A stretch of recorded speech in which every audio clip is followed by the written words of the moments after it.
ताजमहल जैसे सारी दुनिया प्यार की निशानी संगमरमर की सफेद मूरत एक मुगल राजा का अपनी रानी के लिए बेइंतहा प्यार और दुनिया के 7वें अजूबे के रूप में जानता है। लेकिन इसका एक और पहलू भी है। ये प्राचीन काल की अद्भुत कारीगरी, वैज्ञानिकों की अनोखी सूझबूझ, शिल्पकार की अद्वितीय कलाकारी का भी प्रतीक है।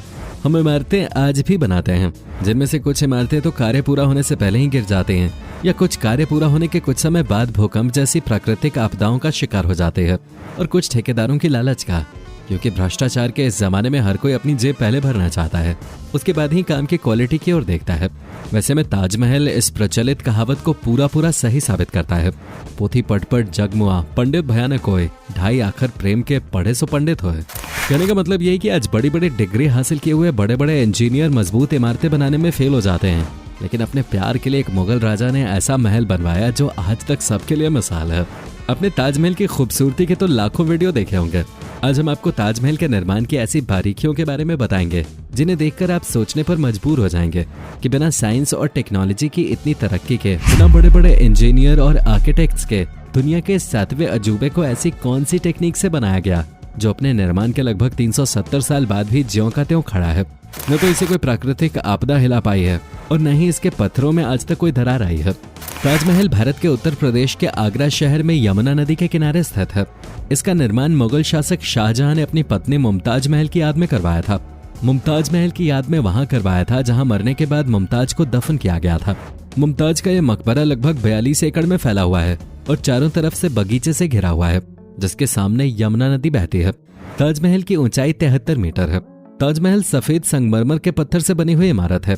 हाथी दांत और सफेद संगमरमर से बना ये मकबरा बेहद खूबसूरत है, जिसमें पत्थर का काफी बेहतरीन काम किया गया है। शाहजहां ने इस अद्भुत इमारत को बनवाने के लिए देश विदेश से कारीगर बुलाए थे। मुगल शिल्पकार उस्ताद अहमद लाहौरी की देखरेख में निर्माण कार्य किया गया था। ताजमहल को बनाने में बगदाद और तुर्की जैसे अनेक देशों के कारीगरों ने अपना कमाल दिखाया था। ऐसा बताया जाता है कि बगदाद से एक ऐसा कारीगर बुलाया गया था जो पत्थर पर घुमावदार अक्षरों को तराश सकता था। एक कारीगर बुखारा शहर से बुलाया गया था जो संगमरमर के पत्थर पर फूलों को तराश सकता था। ताजमहल के गुंबदों को तुर्की के इस्तांबुल के कारीगरों ने बनाया था और ताजमहल के चारों कोनों पर खड़ी 4 मीनारों को समरकंद के निपुण कारीगरों ने बनाया था। ये 4 मीनारें 40 मीटर ऊंची हैं। जैसे मस्जिद में अजान देने के लिए मीनारे होते हैं, ठीक वैसे ही ताजमहल के इन मीनारों का निर्माण किया गया था।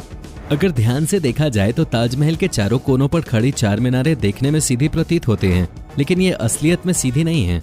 इन्हें थोड़ा सा टेढ़ा बनाया गया है ताकि अगर कभी भूकंप या किसी प्राकृतिक आपदा की वजह से ये मीनारें गिरें तो ताजमहल पे न गिरकर ये मीनारें बाहर की तरफ गिरें, ताकि इस अनहोनी का ताजमहल पे कोई असर ना हो।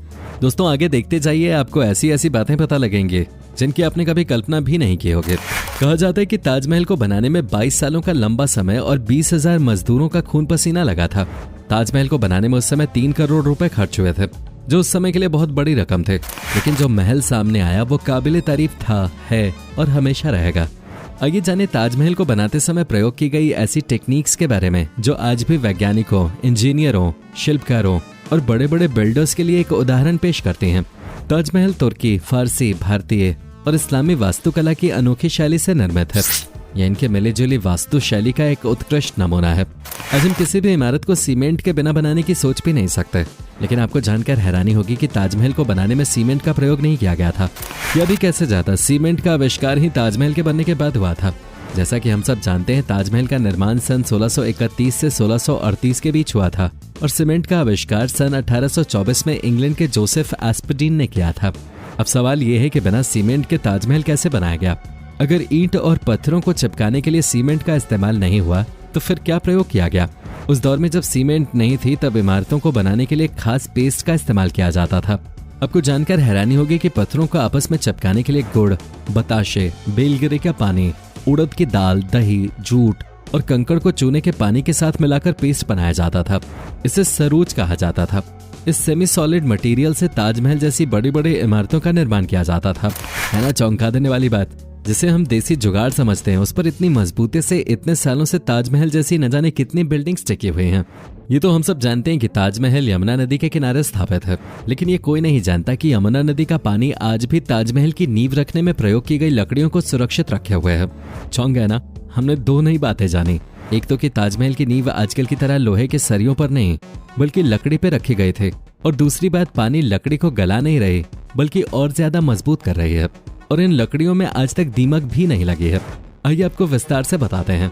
हम सब यमुना को सिर्फ ताजमहल की खूबसूरती में 4 चांद लगाने के लिए जानते हैं, या यमुना के पानी में ताजमहल के खूबसूरत व्यू को देखते हैं, लेकिन हकीकत में यमुना नदी के बिना ताजमहल का अस्तित्व ही संभव नहीं है। ताजमहल की नींव आबनूस के पेड़ की लकड़ियों पर रखी गई है। आबनूस की लकड़ी पत्थर की तरह होती है, जिन पर न तो दीमक लगती है और न ही पानी में अन्य लकड़ियों की तरह तैर सकती है। ये पानी में नीचे डूब जाते हैं। अन्य लकड़ियों के विपरीत अगर आबनूस की लकड़ियों में 30 से 35% लगातार नमी बनी रहे तो ये लकड़ी कभी भी खराब नहीं होती। इसका सबूत हमारे सामने है ताजमहल, जिसको बने हुए आज 370 सालों से भी ज्यादा का समय हो गया है। इसलिए ताजमहल की नींव में लगी लकड़ियों को यमुना नदी के पानी से नमी मिलती रहती है और ये नींव आज तक जरा सी भी नहीं डगमगाई है। लेकिन अब यमुना नदी का सूखना सबके लिए चिंता का विषय बना हुआ है। ताजमहल की नींव वर्गाकार है। इस वर्गाकार नींव का हर एक किनारा 55 मीटर का है। ताजमहल की इमारत का आकार अष्टकोण 8 कोनों वाला है, लेकिन 8 कोनों की दीवारों के बाकी के 4 किनारों से छोटी होने के कारण इस इमारत की नींव का आकार वर्ग जैसा लगता है। ताजमहल के शिखर पर सफेद संगमरमर के गुंबद बने हुए हैं। तुर्की के कारीगर इस्माइल खान ने इन गुंबदों को बनाया था। उस समय उन्हें 500 रुपए प्रति महीने के अनुसार तनख्वाह मिलते थे। ये गुंबद देखने में एक उल्टे कलश के जैसा प्रतीत होता है। गुंबद पर एक किरीट कलश स्थापित है। ये कलश पारसी तथा हिंदू वास्तुकला का संगम है। इस गुंबद को सहारा देने के लिए इसके चारों ओर छोटे छोटे गुंबद के आकार की छतरियां बनाई गई हैं, जिनसे होकर सूरज की रोशनी मुमताज महल के मकबरे पे पड़ती है। इस कलश पर चंद्रमा की आकृति बनी हुई है, जिसकी ऊपरी आकृति स्वर्ग की तरफ इशारा करती है। चंद्रमा की आकृति और कलश की नोक मिलकर त्रिशूल का आकार बनाते हैं और ये त्रिशूल हिंदू मान्यता के अनुसार भगवान शिव का प्रतीक माना जाता है। त्रिशूल और चंद्रमा दोनों ही भगवान शिव की शोभा बढ़ाते हैं। इसलिए कई प्राचीन कथाओं में ताजमहल को शिव का मंदिर भी माना जाता है। मुगल शासन काल के समय लगभग सभी इमारतों के निर्माण में लाल पत्थर का प्रयोग किया जाता था, लेकिन शाहजहां ने ताजमहल के लिए सफेद संगमरमर चुना। ताजमहल में न केवल सफेद संगमरमर के पत्थरों का इस्तेमाल हुआ था, बल्कि अनेकों बेशकीमती नगीनों का भी इस्तेमाल हुआ था, जिनमें से अकीक, येमेनाइट, फिरोजा, लजवाड़, मूंगा, सुलेमानी, लहसुनिया प्रमुख हैं। इन बेशकीमती स्टोन्स के अलावा कुछ दुर्लभ स्टोन्स भी ताजमहल के निर्माण में लगाए गए थे, जैसे टिलाई, पाई जोहार, अजूबा, खट्टू, मकराटे आदि। इस प्रकार ताजमहल को सफेद संगमरमर पर की गई कई प्रकार की नक्काशी तथा हीरे जवाहरात से सजी दीवारों से सजाया गया। ताजमहल में लगे ये सफेद संगमरमर के पत्थर आमेर की खदान से मंगाए गए थे। उस समय आमेर में पत्थर की खदान मौजूद थे। ताजमहल के बाद उस दौरान बनाए गए कई मुगल भवनों जैसे गुरे आमिर, हुमायूं का मकबरा, इत्मादूद दौलाह का मकबरा और दिल्ली में जामा मस्जिद आदि पर ताजमहल की निर्माण कला का असर साफ दिखाई देता है। पर्शिया राजवंश की कला भी ताजमहल निर्माण कला से ही प्रेरित है। आज भी ताजमहल का सफेद संगमरमर सबको बेहद आकर्षक लगता है। इसीलिए इसी की तर्ज पर राजस्थान के कोटा शहर में देश की सबसे बड़ी संगमरमर की मूर्ति लगाई जा रही है। लगभग 3000 वजन टन के बराबर ये मूर्ति भारत में लगी संगमरमर की मूर्तियों में से सबसे ऊंची होगी। पेडेस्टल के साथ मिलकर इसकी ऊंचाई लगभग 203 फीट होगी। ताजमहल के द्वार पर बहुत ही सुंदर सुलेख है। हे आत्मा, तो ईश्वर के पास विश्राम कर, ईश्वर के पास शांति के साथ रहे तथा उसकी पूर्ण शांति तुझ पर बरसे। ताजमहल में मौजूद लेख फ्लोरेट ठुलुट लिपि में लिखे गए हैं। इन लेख का श्रेय फारसी लिपिक अमानत खां को जाता है। ये लेख जैस्पर को सफेद संगमरमर के फलकों में जड़कर लिखा गया है। ताजमहल में लिखे लेख में कई सूरा वर्णित हैं। ये सूरा कुरान में मौजूद हैं। इस सूरा में कुरान की कई आयतें मौजूद हैं।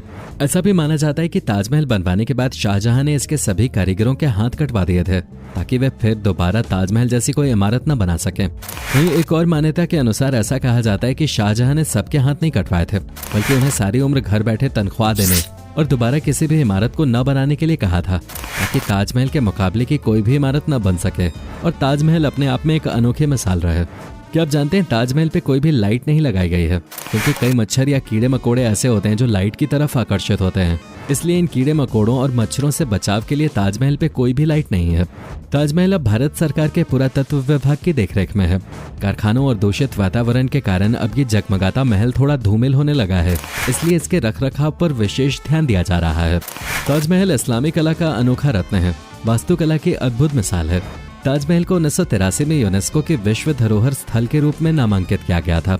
अपने अद्भुत सौंदर्य के कारण ताजमहल न केवल भारत में बल्कि पूरे विश्व में अपनी पहचान बना चुका है। ये पूरे विश्व की अति उत्तम मानवीय कृतियों में से एक कहलाया जाता है। ये दुनिया की 10 प्रमुख विरासतों में भी शामिल है। दुनिया के 7 अजूबों में शामिल होकर इसने भारत का गौरव बढ़ाया है। आज भी इस प्यार की मूरत को देखने के लिए देश विदेश से लाखों सैलानी आगरा आते हैं। ये भारत सरकार की पर्यटन से होने वाली आय का एक मुख्य स्रोत है।